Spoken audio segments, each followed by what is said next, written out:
Hola, vengo a hablaros de escautismo, un poco tarde, pero es que os tengo que contar una cosa que os va a interesar, yo creo. Y es que resulta que, como ya he dicho varias veces en clase, yo soy scout, pero siempre me he preguntado que cómo puede ser que yo sea scout y a mí nunca nadie me haya enseñado a hacer un fuego, a hacer nudos o cosas así más de supervivencia o pionerismo. Y me estuve informando y hablando con amigas mías y resulta, bueno, vengo a contaros una historia muy interesante. Y es que resulta, bueno, de base, el escautismo se creó en 1907 por un soldado que era Baden-Powell, que decidió hacer un campamento para chicos, no chicas, porque al principio el escautismo era solo para chicos, jóvenes, para ponerlos en contacto con la naturaleza y la fraternidad. Y al año siguiente publicó un libro que se llamaba Escautismo para muchachos, y eso fue el que se extendió y consigo extendió el escautismo que conocemos hoy en día, que hay incluso en Estados Unidos, ¿no?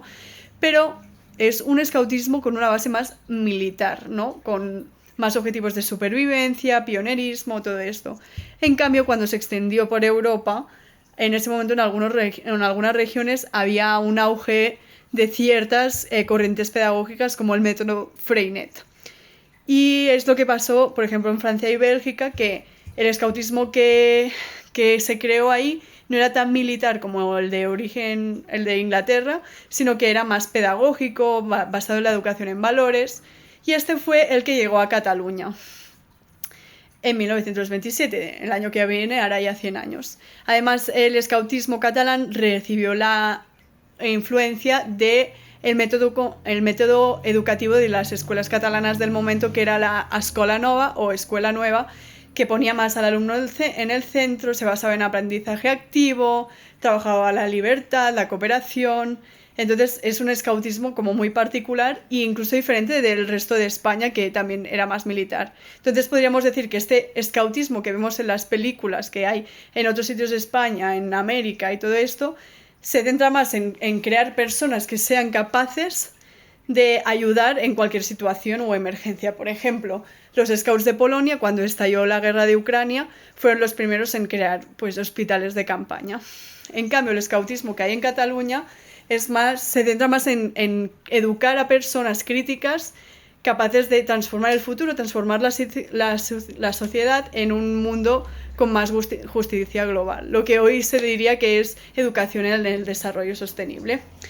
Por eso, amigas mías que han ido de campamentos a Euskadi, por ejemplo, que es un sitio de España, casi se mueren porque los scouts de España, como más militares, hacen rutas súper largas, súper fuertes, y como lo central es sobrevivir. En cambio, cuando ellos vienen aquí, se sorprenden mucho de que pues, las jefas de unidad creemos nuestras propias actividades con los niños, que tengan un trasfondo, que lo más importante sea el trasfondo pedagógico.